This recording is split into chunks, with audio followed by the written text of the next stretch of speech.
Hello, friends, and welcome back to Ghouls Night In, the spooky chat show with your best ghoul friends. I'm Penny Snark. And I'm Midge Munster. And Penny, I recently rewatched a television series that I had not seen in about 10 years, at least, I think. 10 years. And I forgot how great it is. And I figured now would be a great time to talk about it because this show is the reason we have the term Summerween. Yes! Oh my gosh. Penny, did you ever get into Gravity Falls? I just watched this for the first time last year, I think, or 2 years. I was familiar with it, Okay. but I had not watched it, and I enjoyed it so much. So I'm very excited to talk about it. Wait, guys, it's something Penny liked. It's something I liked. Whoa! Awesome. Well, yes, I too am a big ol' Gravity Falls fan, and I wanted to share it with all of y'all in case you have not seen this delightful little masterpiece. So Gravity Falls was created by Alex Hirsch, and it follows the story of two 12-year-old twin siblings, Dipper and Mabel Pines, during their summer vacation to the weird little town of Gravity Falls, Oregon. And they go to stay with their great uncle, Stanford Pines, who they call Grunkle Stan. Yes. And Stan is an icon. Stan runs a roadside tourist trap called the Mystery Shack, which I also just feel like the tone of the Mystery Shack in general plays into so much of what we love here on the pod. Oh yes. It's giving Fiji Mermaid. It's giving yes. It's giving P.T. Barnum. Definitely. I was gonna say we just mentioned name drop P.T. Barnum. He's back again. He's back again. But the Mystery Shack is also Stan's home, and it is where the kids will be living for the summer while they're there. And pretty soon after they get into town, Dipper finds a journal that has all kinds of paranormal and mythical documentation of creatures and events that happened in Gravity Falls. And so he spends his summer vacation trying to figure out what the heck is going on in this weird little town. And who wrote the journal? Who is the author? Yes. Very mysterious. Very spooky.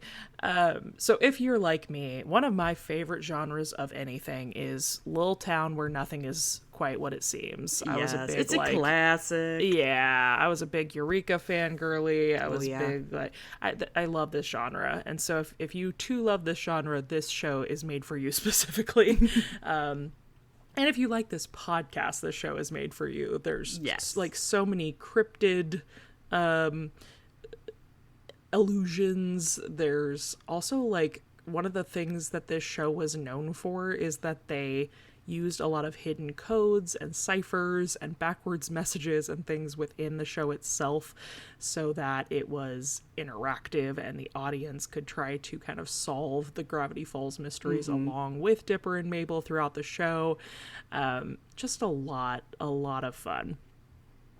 So yes, the show has a great plot, but you know what it also has? A rip-roaring cast. Yes, it sure does. I can't help but, and we'll get more into this in a second, I can't help but equate these two things, like Gravity Falls and Over the Garden Wall. If you're a lover of Over the Garden Wall and you haven't seen Gravity Falls, I would highly recommend you make that jump, because similar to just like having Elijah Wood fronting this little animated Joe, Dipper Pines is voiced by Jason Ritter. Yep. Which, funny, because married to Melanie Linsky. But we also have the incomparable Kristen Schaal. I love her as so Mabel. much. Dipper and Mabel, like I said, they're twins, but they're very different in personality. Dipper, it's a real Penny Midge situation, honestly. Oh my god, we need to do podcast costume as Dipper and Mabel. Oh my god, that would be so fun. Yeah, Dipper is a little more like science level-headed. He's like, he wants to believe, he wants answers, but he's also like very he's a smart guy. He's in the book. He's trying to figure things out. Mabel is here for a good time, not a long time.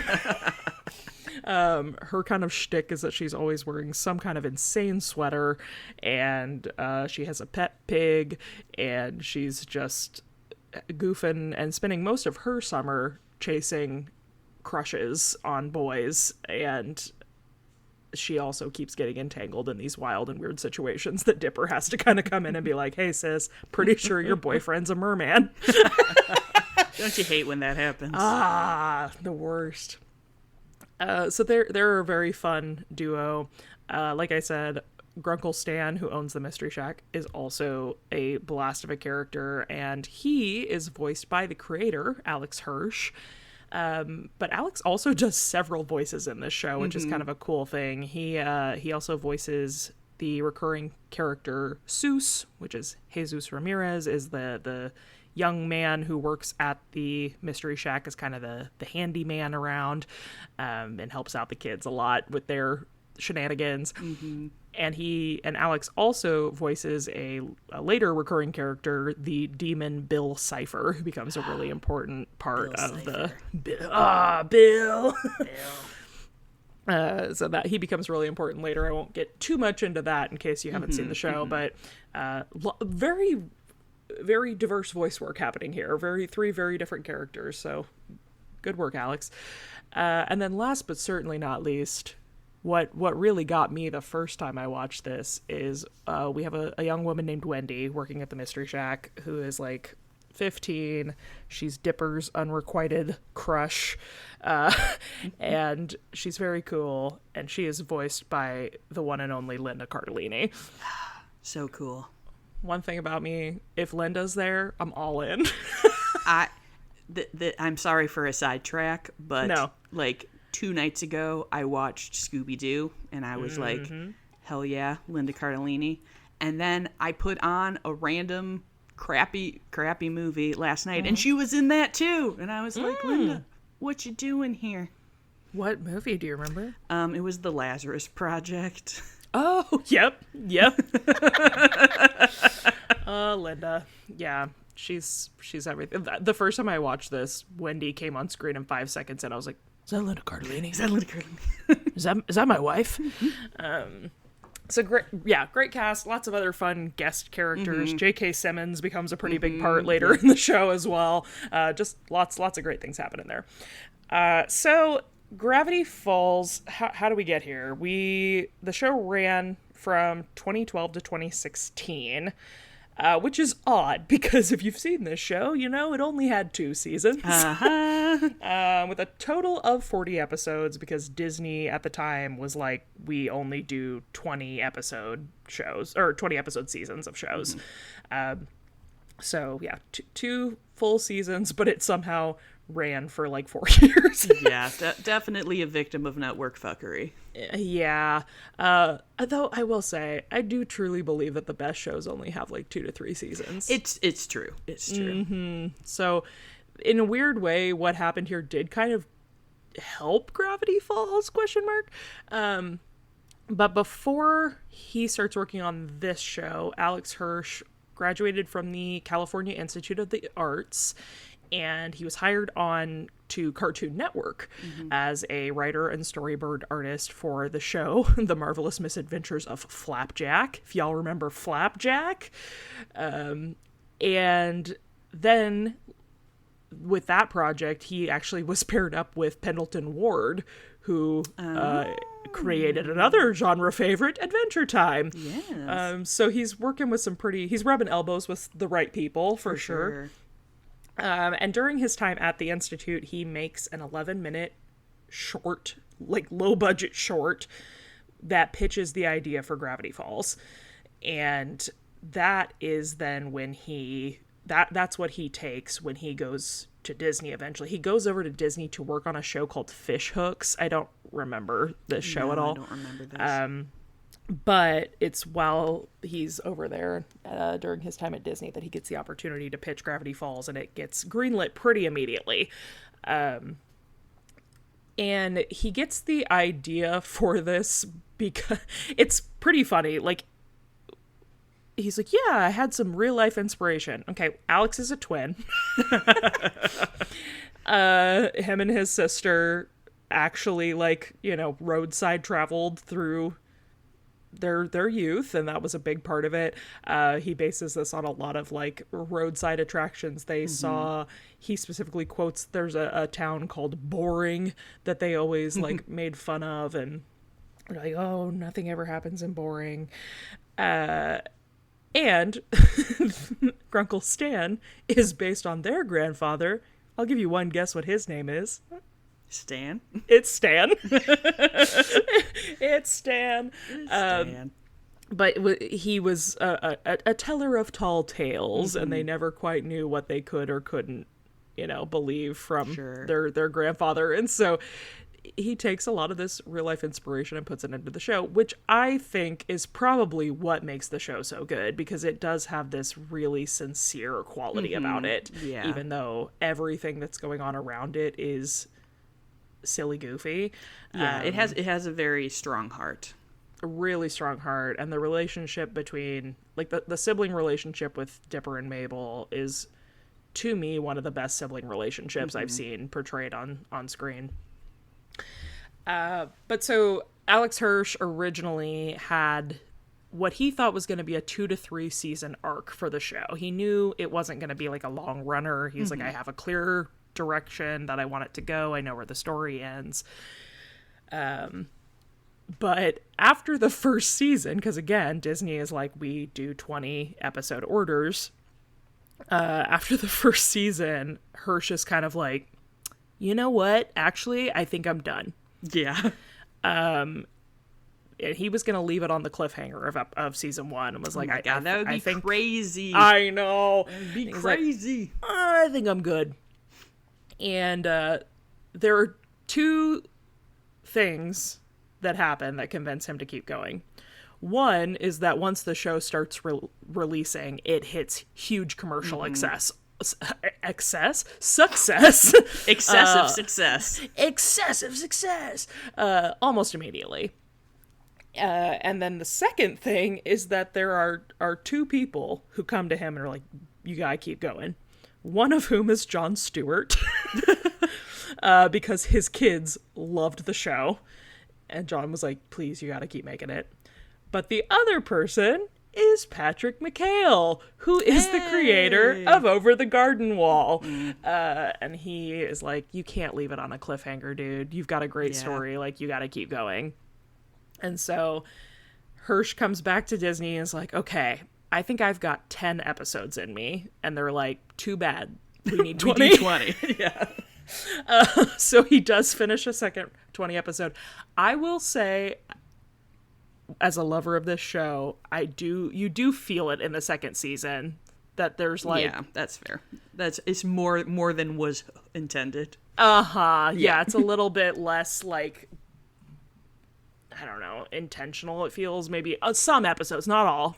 Sure. It's one of those things where you're like, when you start off being like, everyone's a banger, and then you get the next one and you're like, okay, some of these are, it's all good, but some of these are not quite bangers. Yeah, season 1 is like perfect television to me, and I rewatch it. Like, I love almost all of the episodes in that season.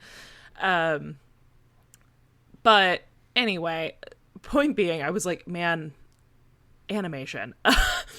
There's a thing with like an article interview with Disney XD where they talk about the making of this show, and they said that each episode took about 6 months of work. Oh my God. Yeah, to animation complete. Takes so long to do. And this, while it's kind of I guess like a simple animation style, it's really well done. Like, the art style is beautiful, and there's so much detail in every single frame. And like I mentioned, they're hiding things. Like, there are Easter eggs in every single episode. It's just so intentional. And so, like, it's not surprising for me to hear that, but also at the same time, I'm like, oof. Yeah. And so because of that, they do, they opt out of the stockpiling to try to make it a weekly show, and instead they kind of serialize it and drop it in like bunches, which is why it runs the way it does for 4 years, because they're not dropping it weekly. They're kind of like, here's some episodes. But they make like a big deal about it. It's like an event, like, okay, we're doing 4 new episodes of Gravity Falls this month. But by the time it's done, Alex Hirsch, I think, is kind of over it. Yeah. He's like, all right, that's good. But in the following years, he starts to kind of come back to it and be like, you know what, I would be open to doing more things with this. And so there are a few like specials, there are a few shorts, there are expansions on this, should you choose to seek them out. There's also a pretty recent book that came out in 2024. So I watched it because I was seeing all of the excitement about the book coming out, and I was like, cool. Maybe it's time that I actually watch the show. Yes. So I will say though, if you are intrigued, it's called The Book of Bill is the name of the thing that came out in 24. If you are intrigued by any of this, start with the show, because anything don't Bill look Cipher, into anything. Anything Bill Cipher related is going to spoil all the twists of the show for you. So yeah, just go in and watch it. They're short episodes. You can watch the whole thing, knock it out pretty fast. Yeah. It's a quick watch. Yeah. So at this point, I'm just going to talk about some favorite episodes real quick that I think we should mention. Which, of course, I have to start with, I said at the beginning of this episode, this is why we have the term Summerween. Yeah, Summerween. So if you have heard the TikTok sound, that is like, summer what? Summerween. The people of this town loved Halloween so much, they celebrate it twice a year. This is a very famous episode of Gravity Falls. So Summerween is, I believe, like the 12th or 13th episode of the first season. It's just an absolute banger. It is. I might be lying, but to my knowledge, this is like the origin of the jack-o'-lantern watermelons, and I mean, like, as far as I know, like everything we now think of as Summerween, we salute you, Alex Hirsch. Yes. Such a fun episode, and there's a whole plot line about like the Summerween trickster that you have to like feed him treats or he'll eat the children, and it's very like just fun, just a really fun kind of a monster of the week episode. Doesn't play huge into if you wanted to just watch this episode, you absolutely could without being confused. True. Yeah.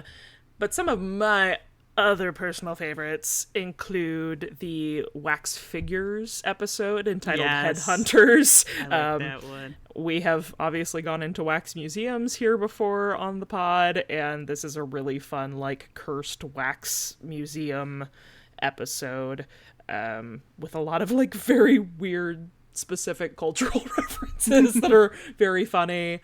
I also adore... There is an episode where Grunkle Stan takes the kids on a road trip to sabotage other roadside attractions. And we get to see, kind of like world's largest ball of twine. Like that kind of Route 66 America. But that's a very, very fun episode. Love it. There's a subplot where like Dipper is trying to learn to talk to women. There's like giant spider people. There's just so much happening in that episode. It's awesome. And then finally I have to shout out Scarioki, which again, I'm pretty sure they coined this term, which now people use all the time. But yeah, a really fun episode where they throw a party at the Mystery Shack, they're having a karaoke night, and craziness ensues. This is I think one of the first episodes where like the government is kind of on to Gravity Falls, and there's some almost a Mulder and Scully that come in and are like, Yeah. what the hell is going on here? But it's also one of the first episodes where I feel like we start to get a peek into what Grunkle Stan's deal is. And I just love him as a character. I think he's so... I don't know, do you ever use Fable for reading? Like I don't. The Fable app? I use Storygraph. Okay. So you can like do different things with... It'll be like, describe the characters in this book, and there's like different buttons you can hit on Fable, and one of them is change and grow. And I feel like when I see Stan, I'm like, oh, he's so change and grow. He's so change and grow. I just love him. I have a crush on Grunkle Stan. It's fine. Oh my god, I have such a huge crush on Grunkle Stan. Okay, thank you. Oh, 100%. Well, that's what I was about to say. Like, this is a kid's show, but like, it's not. But it has very real, fully fleshed characters, and kids can watch it for sure. Yeah, and like it is kid level, but like once you like are looking into kind of like the backstories and stuff, and like think you're like, oh, you're a real ass character. Well, and like it should be noted that like I famously hate animated shows for like adults. Like this is not something I typically enjoy, unless it's just done brilliantly, and I think this show is done brilliantly. But yeah, Grunkle Stan has like a weirdly hot moment in Karaoke. And then I was like, am I mentally ill? And then so to confirm that I'm totally fine, I went online on Reddit, of course, and everybody's like, no, that was he ate. He ate.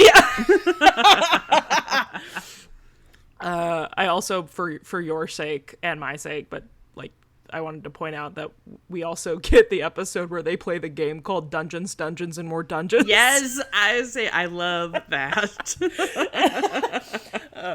Yeah, one of my favorite season 2. So that's a really, really good one. But yeah, so I hope that's a little smattering of things that they touch on. There's, like I said, there are like cryptidy episodes as well. There's kind of almost like a Nessie episode. Yep. So these are some amuse-bouche for you if you are like, I don't know if this show's for me. Take some of that and see if anything tickles your fancy, and then jump in. Give it a go. It's very funny, very heartfelt. That's I like full cried when I rewatched it this time at the end. I was like, it's just wonderfully done, and I would love if, now that Book of Bill is kind of out and people are remembering, and like with the Summerween stuff, with that sound clip going viral and things, now that people are remembering that Gravity Falls was a thing, I'm like, I would love if we get like a little short or something in the next year. That would be so fun. Anywho, that is it for today. I really hope that y'all enjoyed this, and that if you did not know about Gravity Falls, that you get to go watch it and enjoy it for the first time. I wish I could watch it for the first time again. And if you do already love it, let us know what your favorite sods are. It's such a fun time. And if you like the sods that we make, our sods, you can leave us a rating or a review, hopefully wherever you listen. But if you can't, you can always send us an Instagram DM with that review and we'll read it here, or you can leave comments on Spotify. And do you have something to share with us, Penny, today? I do. Oh, good. I do have a Spotify comment. This is from our episode on the yellow wallpaper. Nice. This is from Bree, who says, I haven't read this short story, but it's been on my TBR for way too long. I love that you all talked about going to the seaside for health. My husband and I are in the process of relocating our family from Kansas back to Southern California for my mental health. I will now be claiming it's for my melancholia, like a proper Victorian lady. Absolutely. As you gotta treat that melancholia, girl. Gotta get it on lock, yeah. Well, best of luck with that. I hope the sea spray enlivens you. Yes. And if you would like to connect with other weird little ghouls like us, you can find a whole community over on our Discord channel. Penny's been bringing some real bangers from the episode suggestion chat over there, so if you want something, if there's something you really wish we would talk about and we haven't done it, let us know. You can find that information in the show notes or in the link in our bio on Instagram. And if you'd like to follow us over there, that is at Ghouls Night in Pod. And if you're looking for me, I am all over the web at Midge Munster. And you can find me at Penny Snark. And until next time, Goodbye.